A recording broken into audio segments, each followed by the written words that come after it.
The state of Indiana has been home to many iconic play-by-play broadcasters. IU's Don Fisher, the Pacers' Mark Boyle, and even former radio voice for the Colts, Bob Lamy, are some of the names that come to mind.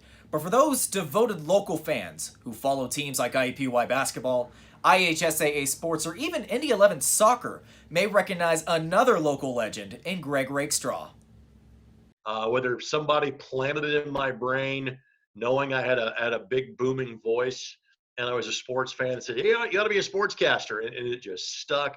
I have no distinct memory other than from the age of 5 or so on. I knew this is exactly what I wanted to do for a living. A native of the southern Indiana town Lanesville, Rakestraw got his start at the communications school at the University of Indianapolis. The UIndy faculty quickly noticed that Greg had the it factor that separated him from other student broadcasters. I would say, generally speaking, people have that it factor where once you hear them, you're like, wow, this guy or this gal is kind of separates themselves. And most people don't have that. And so the ones that do kind of pop to the forefront where you could plug him in and it's basically like, okay, this is the guy we want. And man, we got him for 4 years, which is going to be great. And then the challenge is to find the next Greg Rakestraw. The secret behind Rakestraw's it factor? A photographic memory and the ability to recall thousands of sporting events over the course of his broadcasting career. Greg has a photographic memory, which we're all jealous of. He can read a set of game notes, and he doesn't have to bring a lot of stuff to the press box with him because he's memorized everything.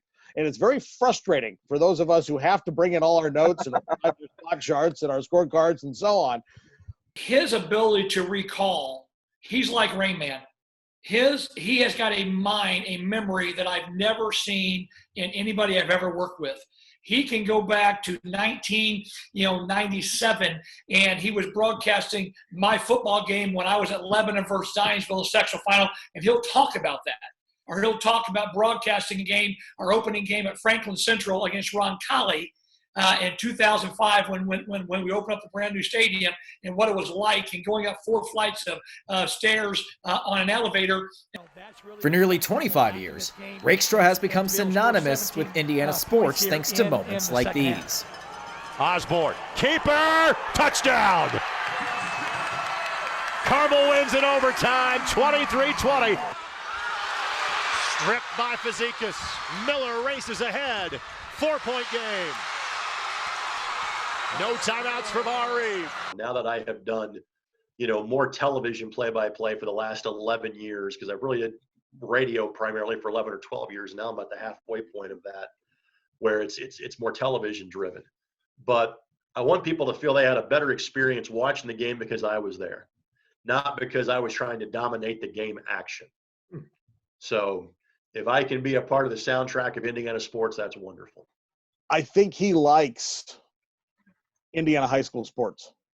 Don't get me wrong. I think he enjoys doing the Colts games and IUPUI and some of the other college opportunities he had along the way. But he truly loves high school sports, and he truly loves Indiana high school sports. And he cares so much about Indiana and the teams in Indiana, whether it be high school, college, or pros, that he really is a true professional.